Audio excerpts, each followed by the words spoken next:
जो सुबह से शाम और शाम से फिर सुबह तक इतनी मेहनत करने को तैयार है कि अल्लाह उसकी कलम में इतनी ताकत दे कि उसकी एक सिग्नेचर से हजारों लोगों को इंसाफ मिल सके। आपको मालूम है जो मेहनत आप करोगे उसके बदले आईएएस बनोगे तो क्या मिलेगा? जिस गांव में हॉस्पिटल नहीं है आप उसे हॉस्पिटल दे पाओ, जहां सड़क नहीं है आप वहां सड़क दे पाओगे। लेकिन उसके लिए जरूरी है कि आपको जुम्बिश करना पड़ेगा। अगर आप इस नियत से पढ़ाई करें कि परवरदिगार मैं उस मनसब पर फाइज होकर कुरान में जो तूने इंसाफ के अहकाम दिए हैं उन्हें लागू करने के लिए मैं उस मनसब पर बैठना चाहता हूं तेरी अता से, इसलिए मैं सवेरे से शाम पढ़ाई करना चाहता हूं। आपको पता है आपका रब आपका खाना पीना सोना उठना सब इबादत में शुमार कर लेगा।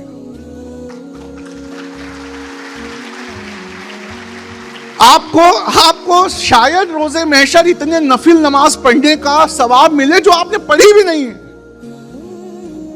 आप अपने रब से पूछेंगे मौला मैंने तो इतने रोजे नहीं रखे थे, इतनी नमाजें नहीं पढ़ी थी। अल्लाह खुश होकर कहेगा तूने मेरी आयत के एक अहकाम को नाफिज करने के लिए सवेरे से रात मेहनत की थी।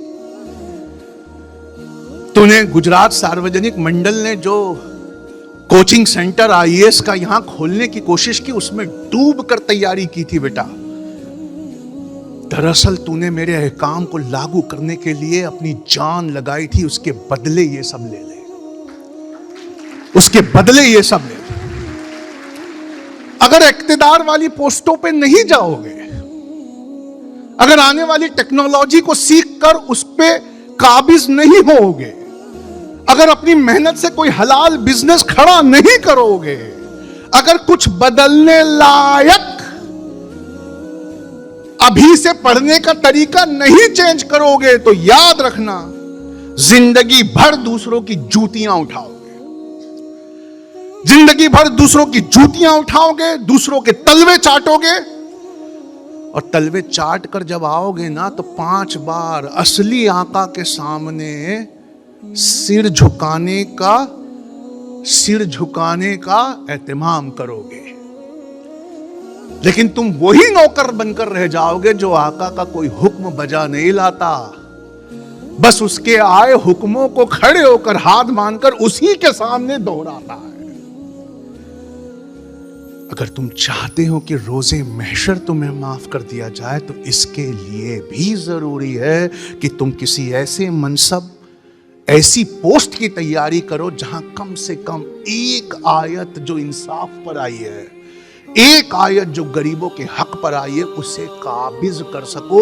इसके लिए भी अगर तैयारी कर दोगे तो तुम्हारी पूरी जिंदगी जाहिद की जिंदगी में शुमार की जाएगी।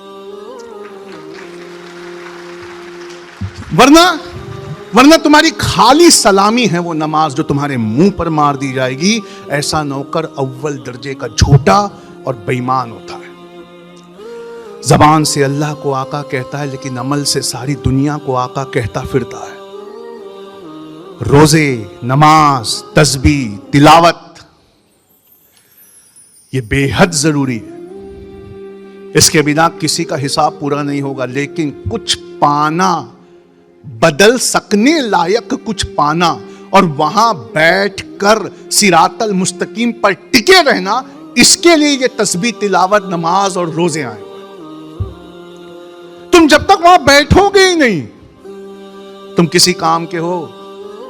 कोरोना में सारे कोरोना का इल्जाम तबलीगी जमात पर लगा दिया गया। स्टूडियो में एक नहीं था तुम में से, कोर्ट में एक नहीं था तुम में से, सोशल मीडिया में एक नहीं था तुम में से, न तुम में से कोई असेंबली में था। सारे कोरोना का इल्जाम तुम्हारे सर, तुम्हारे मजहब पर मर दिया गया। क्यों मर दिया गया? क्योंकि तुमने दुनियावी पढ़ाई करके वो मनसब कभी पाया ही नहीं जहां तुम अपने मजहब को खड़े होकर डिफेंड कर सको। और अभी दरगाह जिहाद के नाम से तुम्हारे बुजुर्गों की कब्रें तक ढा दी जा रही है, पर तुम फिर इन जगहों पे नहीं हो।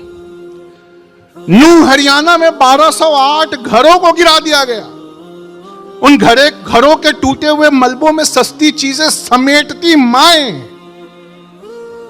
वो तुम्हारी तरफ देखकर पूछ रही है तुम में से कोई मेहनत करने वाला?